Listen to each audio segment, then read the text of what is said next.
Bore da. Bore da a chroeso i'r gwasanaeth y bore yma. Mae'n nais eich gweld chi ar ôl bythefnos i ffwrdd. Mae popeth da chi angen ar y taflen, dwi'n meddwl. Peth pwysicach ydy angladd Helen Lincoln ac mae'r manylion ar y taflen. Felly, ymestyn dy gariad arglwydd, hyd y nefoedd, ath ffyddlondeb hyd y cymylau.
Yn enw'r Tad a'r Mab a'r Ysbryd Glân. Amen. Ymestyn dy gariad arglwydd, hyd y nefoedd, ath ffyddlondeb hyd y cymylau. Gan gynnell i ddathlu'r Cymun Bendigaid gogoniant i Dduw, yn baratwn gan gyffesu ein pechodau. Ni sydd yn dy goflaid o Dduw gyda ni, ond sy'n methu cyd-fyw a'n gilydd. Ni sy'n moli dy gariad di-derfyn o Dduw gyda ni, ond sy'n syllu'n ddi-drigaredd a fryw ac anghyfiawnder. Ni sy'n hyrieithu am dy fyddyfod i'n calonnau o Dduw gyda ni, ond yn amddiffadun deheu, ddawn llugoer at y rodd. Dad Nefel, Yr ydym wedi pechu ar feddwl gair a gweithred, a heb wneud yr hyn a ddylem. Mae'n wedd rwg gennym, ac yr ydym o ddifrif yn edi farhau. Mwyn dy fab Iesu Grist a bu farw drosom, mae ddeia yn i'r cwbl aeth heibio, ac arwain ni yn ei ffordd ef i gerdded fel plant y goleuni. Amen. Yr holl alluog Dduw sy'n maddau i bawb sy'n wir y difeiriol, a drigarhaw wrthych a chryddhau o bechod, eich cadarnhau mewn daioni a'ch cadw yn y bywyd tragwyddol trwy Iesu Grist ein harglwydd. Amen.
Gweddiwn. O llalluog Dduw yng Nghrist yr wyt yn gwneud popeth yn newydd, trawsffurfi a tlodi ein natur a chyfoeth dy ras, ac yn adnewyddiad ein bywydau, gyda'n hysbys dy ogoniant nefol, trwy Iesu Grist y fab ein harglwydd, sy'n fyw ac yn ternasu gyda thi a'r ysbryd glân, yn un Duw, yn nawr ac am byth. Amen.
Darlleniad o lyfr y proffwyd Eseia. Fel hyn y dywed yr arglwydd. Mwyn Seion ni thawaf.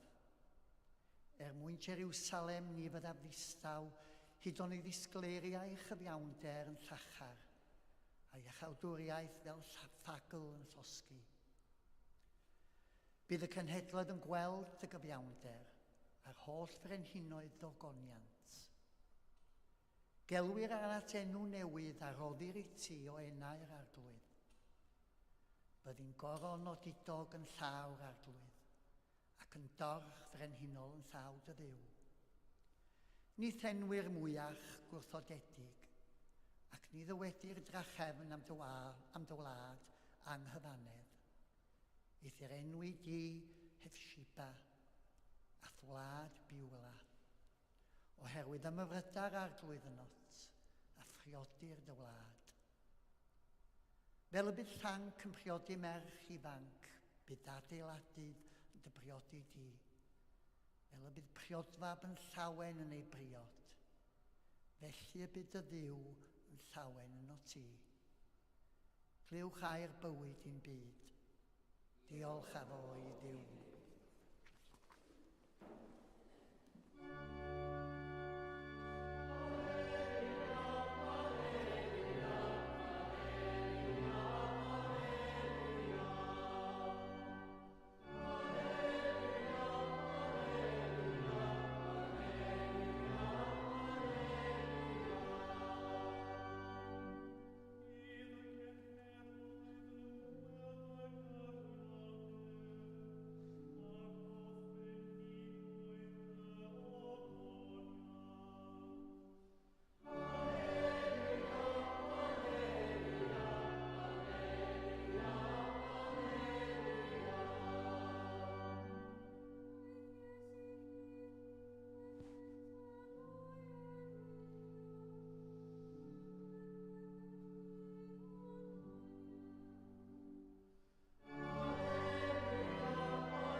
Yr arglwydd a fo gyda chwi.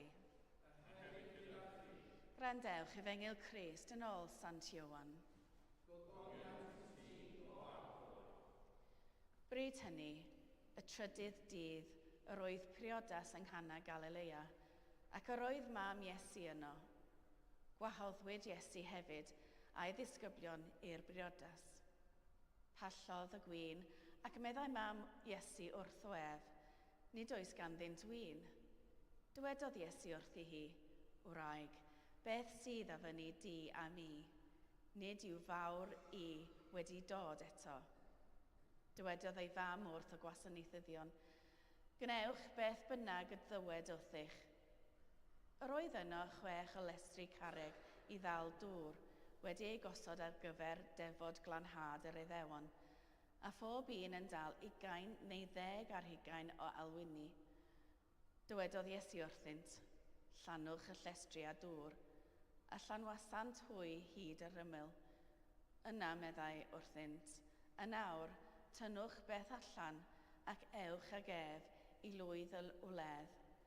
Ac yn eithant felly, profodd llwydd y ledd y dŵr a oedd bellach yn win, heb wybod o ble'r oedd wedi dod, bod y gwasanaethyddion a fi'n tynnu'r dŵr yn gwybod. Yna galwodd llwydd y wledd a'r priodfab ac meddai wrtho, bydd pawb yn rhoi'r gwin dar yn gyntaf, ac yna pan fydd pobl wedi meddwi, y gwin salach, ond yr wyt ti wedi cadw'r gwin dar hyd yn awr. Gwnaeth Iesu hyn, y cyntaf o'i arwyddion yng Nghana Galilea, amlygodd felly ei agoniant a chredodd ei ddisgyblion ynddo. Dyma Efengyl yr arglwydd.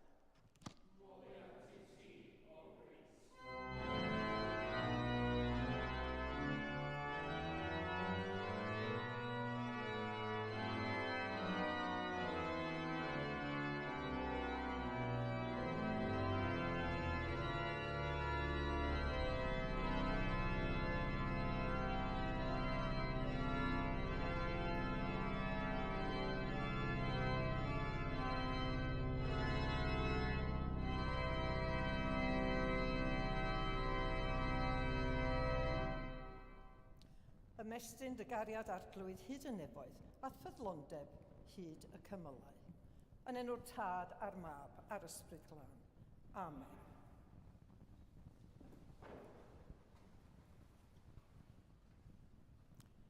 Faint ohonom sy'n mwynhau mynychu priodasau tybad? Beth ydych chi'n ei hoffi fwyaf am briodasau? Ai'r gwasanaeth, y wledd briodas, neu rhywbeth arall? Gall briodasau fod yn ddrud, yn ôl pob tebyg, heb ei helpu gan y diwylliant enwogion celebs yma sy'n bodoli yn y byd heddiw. Mae llawer o enwogion yn gwerthu'r hawliau newiddiadurol i'w priodasau trwy arwyddo cytundeb gyda chylchgronau fel helo neu OK. Ac mae llawer o gyplau ifanc yn dyheu am efelychu enwogion o'r fath. Mae yna raglen Gymraeg ar enw Priodas 5000 sy'n cynnwys cyplau sy'n priodi, sy'n ymddangos yn llawer mwy mesuradwy o ran costau. Mae sawl cylchgrawn yn cynnig canllaw hanfodol ar gyfer cynllunio eich priodas. Mae wedi dod yn busnes mawr y dyddiau hyn. Atgoffwyd fy ngŵr o gymeriad hynod liwgar, ond hoffus, yr oedd yn arfer gweithio ag flynyddoedd lawer yn ôl. A fynychodd briodas mewn gwesty lleol gyda'i chwaer. Yr oedd ei chwaer yn gapelwraig selog ac yn llwyr ymwrthodwr o alcohol. Ac ar weld ei brawd yn tywallt, gwydriad arall o win iddo'i hun, fe wynebodd ef yn chwyrn ynglyn â'r peth, ac atebodd yntau. Ond beth am yr hanes yn y Beibl am y briodas yng Nghana? Atebodd ei chwaer ef gyda mynegiant duwiol. Ie, ond nid oedd Iesu yn gyrru. Wel, mae'r stori'r Efengyl heddiw yn canolbwyntio ar y briodas yng Nghana, ac nid yw'r pedwerydd Efengylwr yn gadael unrhyw amheuaeth yn ei meddyliau, ond y dylem ddehongli'r stori hon fel mwy na gwyrdd. Mae'n gyfeithog mewn gwersi ysbrydol. Mae cyfeiriad Iesu at ei awr yn gyfeiriad trosiadol at ei farwolaeth, ei atgyfodiad a'i esgyniad. Mae Iesu'n ei wneud yn glir y bydd ei awr yn cael ei llywodraethu gan Dduw ac nid gan unrhyw un arall. Mae gan y cyfeiriad at y trydydd dydd themau o arwyddocâd diwinyddol ar gyfer y bedwaredd Efengyl gyfan. Mae'r safle'r wyrdd hon ar ddechrau gweinidogaeth Iesu yn ei dynodi fel digwyddiad agoriadol ei weinidogaeth daearol, gan ddangos ei haelioni trwy'r digonedd o roddion y mae'n ei cynnig i'r rhai sy'n ei ddilyn. Mae priodas yn gyflwr o fywyd a ordeinwyd gan Dduw, ac mae gwasanaeth y llyfr gweddi yn ei ddisgrifio fel ystad anrhydeddus wedi ei hordeinio gan Dduw ei hun ac yn arwyddo unir undeb dirgel sydd rhwng Crist a'r Eglwys. Mae priodas yn ymwneud ag ymrwymiad a ffydd, lle mae'r cwpl yn addo eu hymddiriadaeth yn ei gilydd a'i hymrwymiad i rwymau cariad a chyd ymddibyniaeth. Mae hefyd yn ymwneud â gwledd, amser pan fydd pobl yn gynnull ac yn dathlu. Ac mae'n ymddangos bod Iesu yma'n cymeradwyo dathliad o'r fath trwy ei bresenoldeb. Ychydig iawn y ddywedir wrthym am bwy oedd wedi gwahodd Mair Iesu a'i ddisgyblion i'r briodas. Mae'n debyg bod llawer o'r pentrefwyr yno ac efallai rhai o'r tu allan hefyd. Byddai'r rhedeg allan o win wedi cael ei ystyried yn drychineb cymdeithasol a fyddai'n dod â chywilydd ar y teulu. Felly, nid yw'n syndod bod Mair yn dangos pryder pan ddywedodd, nid oes ganddynt win. Yr hyn sydd yn haro i yma yw ffydd Mair yn Iesu pan mae'n dweud wrth y gweision am wneud beth bynnag y mae'n ei ddweud wrthynt. Mae rhai pobl yn meddwl bod Iesu'n ymddangos yn swta gyda'i fam, ond doedd Iesu ddim yn bod yn anghwrtais yma. Roedd y term Gwraeg yn cael ei ddefnyddio'n aml gan Iesu pan oedd yn anerch merched, y gallai fod wedi bod yn anarferol iddo ddefnyddio term o'r fath i anerch perthynas mor agos. Roedd yr arlunydd Paolo Veronese y mae ei beintiad y briodas yng Nghana i weld yn y Louvre ym Mharis, yn gweld Mair fel cynrychioli galwedigaeth pob bod dynol, i brofi'r rhyddhad rhag marwolaeth yng ngogoniant yr atgyfodiad. Mae hunaniaeth Mair yn arwydd o'r briodas rhwng nef a daear, yr undeb sy'n dod yn amlwg ym mab Duw, sef Iesu Grist. Mae syndod y llywyd fod y gwin da wedi gadw tan ddiwethaf ac ystyr dyblyg iddo yma, gan ei fod yn cyfeirio at wirionedd dyfnach. Mae'n ymddangos bod y llywydd yn priodoli'r heilioni'r priodfab, ond Iesu wrth gwrs yw'r gwir briodfab. Mae'r Efengylwr yn rhoi gwybodaeth i ni am y llestri dal dŵr, eu cyfansoddiad, eu nifer, eu maint ac yn y blaen, ac mae yn arwydd o cad i hyn i gyd. Mae llestri carreg yn hytrach na'r ei pridd yn rhydd o risg o amhiredd lefitig. Roedd y nifer yma'n anarferol ac mae hyn yn pwysleisio pa mor eithafol oedd y weithred. Meddyliwch am y peth. Pa wledd briodas fydda angen rhwng 120 a 180 galwyn o win unwaith y bydda'r cyflenwad gwreiddiol wedi dod i ben. Y digwyddiad sydd wrth wraidd y stori hon yw trawsnewidiad gwirthiol y dŵr yn win yn y briodas. Ac ein bod yn cael rhai manylion o flaen ac ar ôl hynny, ychydig iawn o fanylion y digwyddiad ei hun a ddywedir wrthyn. Mae yna lawer o symbolaeth yma, nid yw'r lleiaf o ran llestri Iddewig yn cael ei llenwi ar hodd newydd. Mae'r sylwebaeth a ddefnyddiais yn dweud nad yw'r wyrdd hon yn wrthodiad nac yn disodli'r hen, ond yn greadigaeth o'r rhywbeth newydd yng nghanol Iddewiaeth. Mae'n werth ein hatgoffau'n hunain fod digonedd o win da yn yr Hen Testament yn arwydd o ddyfodiad oes newydd Duw. Amos, penod 9, y 3 adnod ar 10. Weler dyddiau'n dod, medda'r arglwydd, pan fydd yr un sy'n aredig yn goddiweddyd y sawl sy'n medi, a'r sawl sy'n sathru'r grawnwyn yn goddiweddyd y sawl sy'n hau'r had. Bydd y mynyddoedd yn diferu gwin newydd, a phob bryn yn llifo ohono. A thyrchefn yn Joel, 3 benod ar 19 adnod. Yn y dydd hwnnw, difera'r mynyddoedd win newydd a llifa'r bryniau o laeth ac yn y blaen. Rydyn ni nawr yn gweld bod y wyrdd hon yn pwyntio at gyflawni gobeithio'n esgotalegol yr Hen Testament, fel gweithred gyntaf iachawdwriaeth a ddawedig Duw. Mae'n cyferbynnu ffordd iachawdwriaeth yn yr hen grefydd a ffordd iachawdwriaeth trwy farwolaeth ac atgyfodiad Iesu, lle mae dŵr defodol yn troi yn win ar Efengil. Mae'r fath weithred yn dynodi'r digonedd o roddion sydd ar gael trwy Iesu. Daw'r fath digonedd yn amlwg wrth fwydo'r 5,000 yn Ioan penod 6. Mae'n bwysig i ni gydnabod o ble daw'r hoddion Iesu.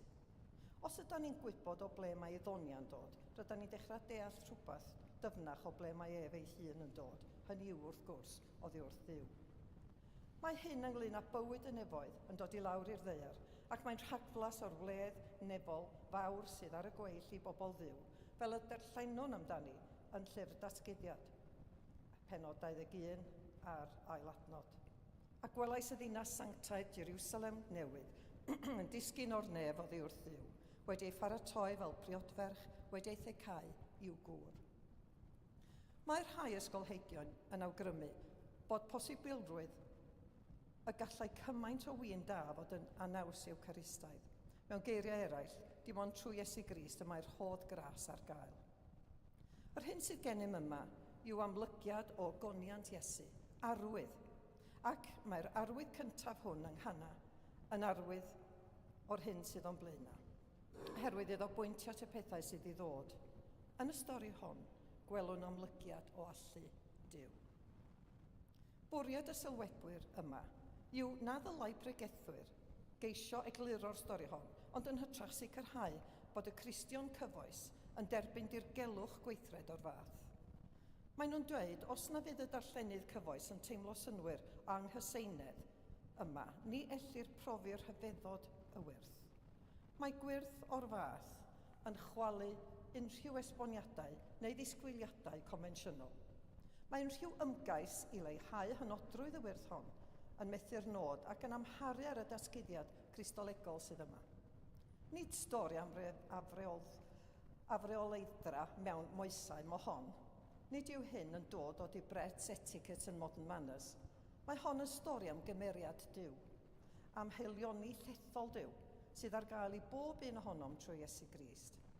Mae'r wyrdd hon yn tystio i pwy yw Iesu, ac yn dangos ei natur, ei allu a'i awdurdod.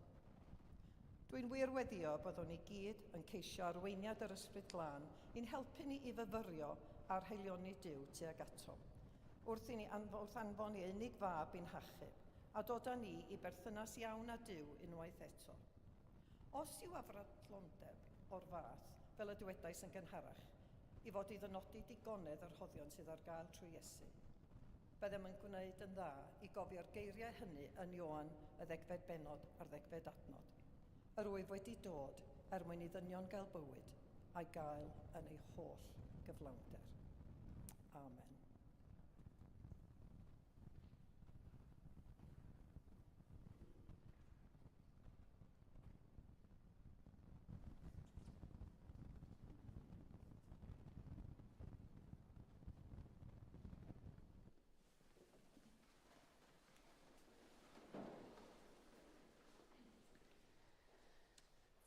Ar y cyd, gadewch i ni gadarnhau ein ffydd.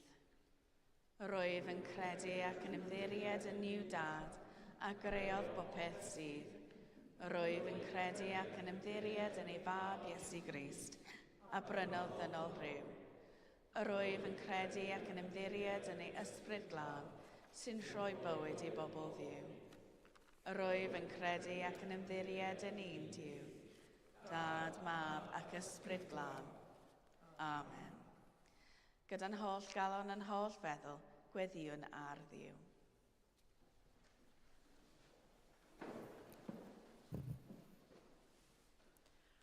O Dduw, ein tad a'n gorchmynodd ni i fod yn oladau yn y byd tywyll hyn. Cynorthwya ni yn ystod y dydd hwn i fod yn gymorth ac yn esiampl i bawb y byddwn yn cwrdd â nhw. Arglwydd yn dy drigaredd, gwrando ein gweddi. Cynorthwya ni i ddod â chysur i'r sawl sy'n tristau a chaderiad i'r sawl a demtir. Arglwydd yn dy drigaredd, gwrando ein gweddi. Cynorthwya ni i ddod â gwiroldeb i'r sawl sydd yn ofnus neu yn sâl, a fi gofiwn yn enwedig am Stewart, Philip Bay, Frankie, Brian, Elizabeth, John Watkin-Jones, Judy Walton a Ruth Owen. Arglwydd yn dy drigaredd, gwrando ein gweddi. Mae yn ddechrau o wythnos undeb Cristnogol, gweddiwn dros bawb sydd yn gweithio trwy ei gilydd i ddod â nhw i wneud y gwaith. Y gwaith da. Arglwydd yn dy drigaredd, gwrando ein gweddi. Gweddiwn am y gwledydd sydd yn diodda o newyn neu o dywydd drwg neu o dan. Gweddiwn dros y gwledydd sydd yn diodda hefo'r rhyfel, a fe gofiwn am Ukraine, Rwsia, Sudan a gorllewin pell. A gweddiwn y bydd yr heddwch yn dod heddiw, a fydd pobl yn cael dod o'i yn ôl adra i'w cartref. Arglwydd yn dy drigaredd, gwrando ein gweddi. Arglwydd Dad, fydd awn ni'n gweddiau y pobl sydd wedi marw. Fe gofiwn am Helen Lincoln, Howard Jackson a Paul Hansford. Tommy Robb, Ronald Clark, Ivan Billingsley a Sarah Sharif.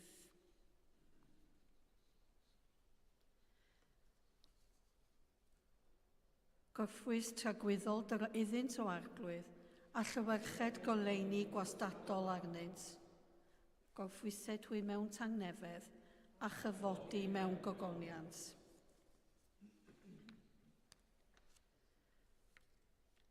O Dduw, rwyt wedi rhoi bywyd i ni ac ydym yn gwybod fod eisiau i ni wneud rhywbeth byddiol. Helpa ni gadw ein corff yn iach, i gadw ein meddyliau yn frwyfydig, i gadw ein syniadau yn byr, i gadw ein geiriau yn lân a chywir. Gyfynnwn hyn mwyn Iesu.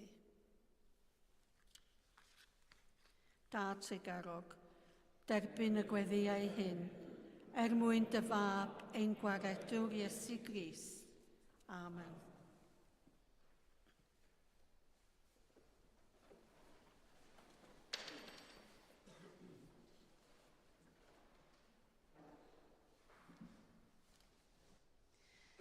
Ein gwaredwr Crist yw tywysog tanewddedd.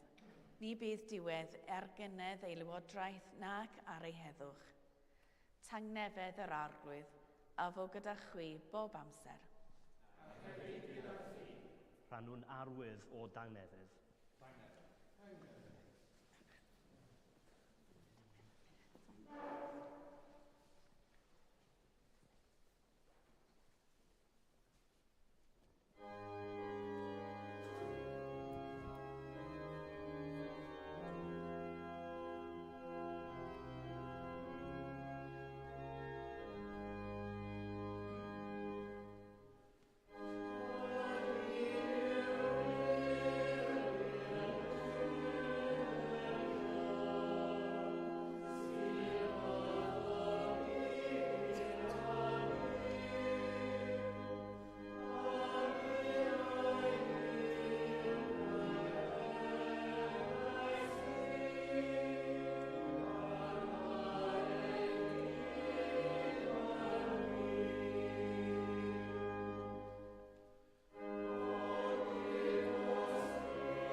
Dathlu'n gyda'n gilydd roddion a gras yw. Cymerwn y bara hwn, cymerwn y gwin hwn, i ddilyn y siampl Crist ac i ufuddhau yw o'ch ymyn.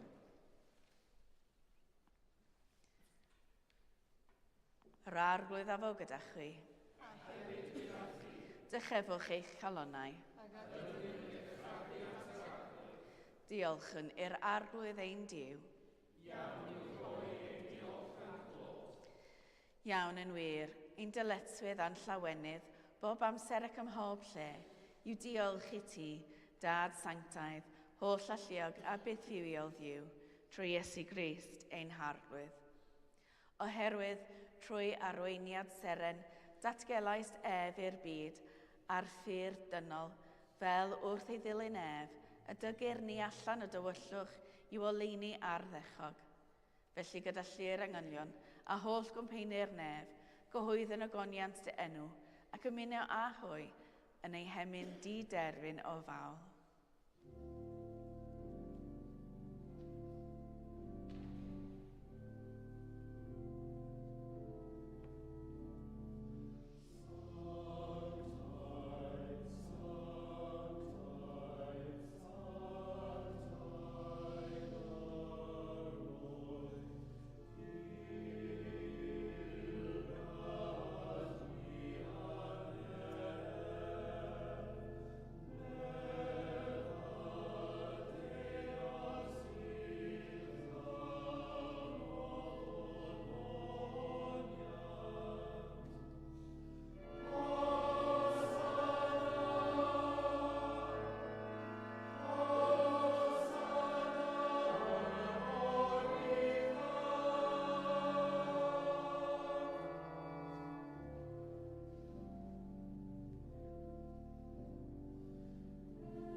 Pob moliant a diolch i ti, y gwir a'r biwio ddiw, creuwr pob peth, roddwr bywyd.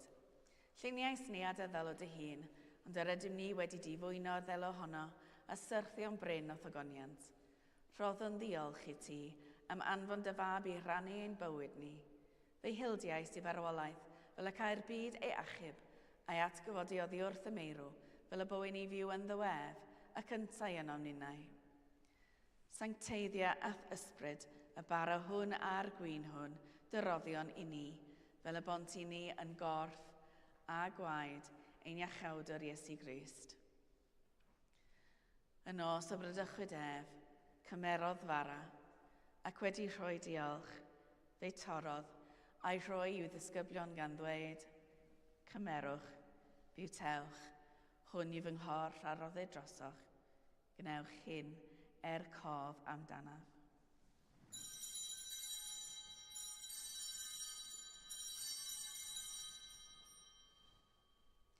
Yr un modd ar ôl swper, cymerodd y cwpan, ac wedi rhoi diolch. Fe roddodd iddynt gan ddweud, yfwch o hwn bawb, oherwydd hwn yw fy ngwaed o cyfamod newydd, dywellid drosoch a thros lawer maddeuant pechodau. Gnewch hyn bob tro yr yfwch ef cof amdanaf.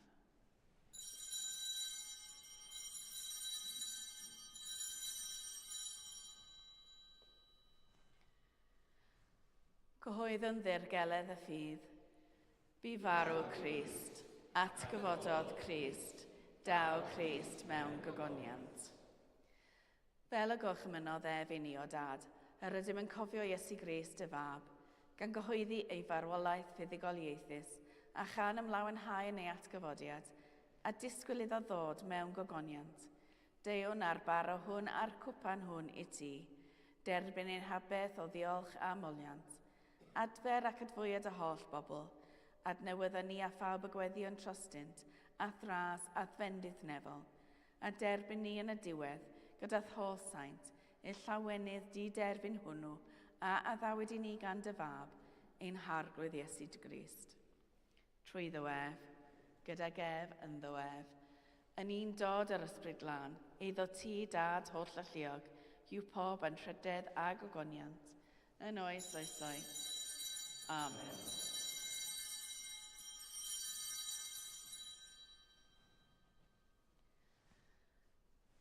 Fel y dysgodd ein iachawdwr ni gweddiwn yn hyderus, ein tad, y rhwnnwyd yn y nefoedd, sancteiddia dy enw, deled y dernas, gwneled y ewyllus, megis yn y nef, felly ar y ddeiar hefyd. Dyro i ni heddiw ein bara bynyddiol, a maddau i ni yn dyledion, fel am addeuon unau'n dyledwyr, ac nac arwain ni i brofedigaeth, eithau gwared ni rhag ddrwg, canis iddo ti yw'r dernas, a'r gallu a'r gogoniant, yn oes oesoedd. Amen. Yr ydym yn torri'r bara hwn i rannu yng nghoff Crist. Yn un ein llawer, un corff ydym, gan ein boll ni oll yn rhannu'r un bara.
Diolch i'ch i'r arglwydd, oherwydd graslon i'w ef. O ddiw'r gogoniant, rwyt yn rhoi i ni faith dy air sy'n fara bywyd. Llanw ni ath ysbryd glân, fel y disgleiria goleuni dy ogoniant trwom ni yn yr holl fyd. Gyfon nhw'n hyn yn enw ein harglwydd Iesu Grist. Amen. Yr arglwydd afo gyda chwi. Bydde di Grist fab, Diw, loni eich calonau a newyddion da ei dernas, a bendith Diw holl alliag, y tad, y mab a'r ysbryd glân, a fo yn eich plith, ac adrigo gyda chwi yn wastad. Amen. Ewch mewn tangnefydd i garu a gwasanaethu'r arglwydd. Yn enw Crist. Amen.